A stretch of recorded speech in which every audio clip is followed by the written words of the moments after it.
gonna get you a quick review. Gotta edit it, upload it, hopefully sleep before I drive to a friend's house. It's about 3 hours away. You know, to hang out and shit.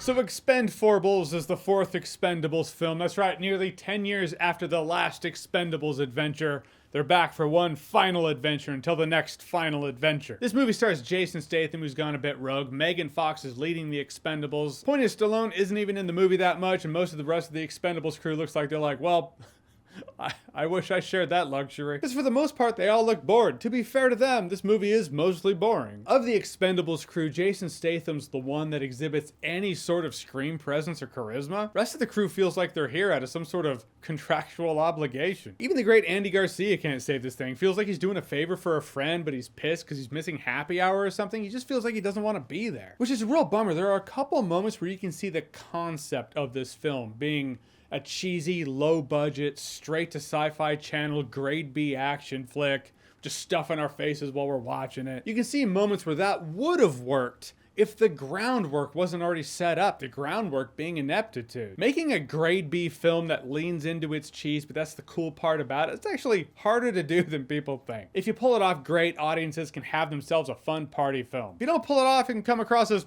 awkward, if not embarrassing. Going forward, I feel like Expendables should pull it back. From now on, just make Expendables Tony Jaa and Jason Statham. And they're going around kicking ass. The rest of the Expendables crew, they were... oh, what's the word?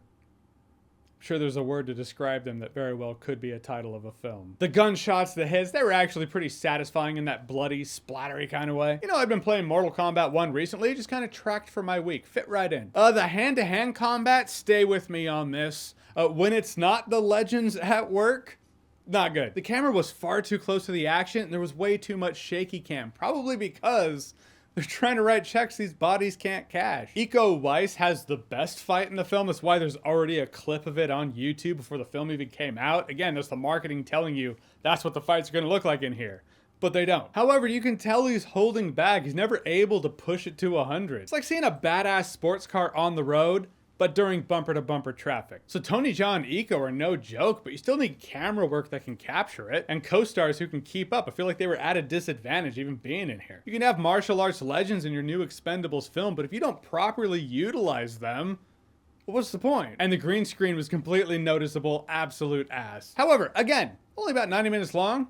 I can appreciate that. Feels like Expendables has lost the point that breathed it into existence in the first place. Get as many action stars of yesteryear on screen together in an action film that celebrates the genre and decade that made them. This just feels like dollar store Fast and Furious, which is funny because Fast and Furious kind of feels like Expendables, so we're dealing with the chicken and the egg scenario now. And the very end of the film is...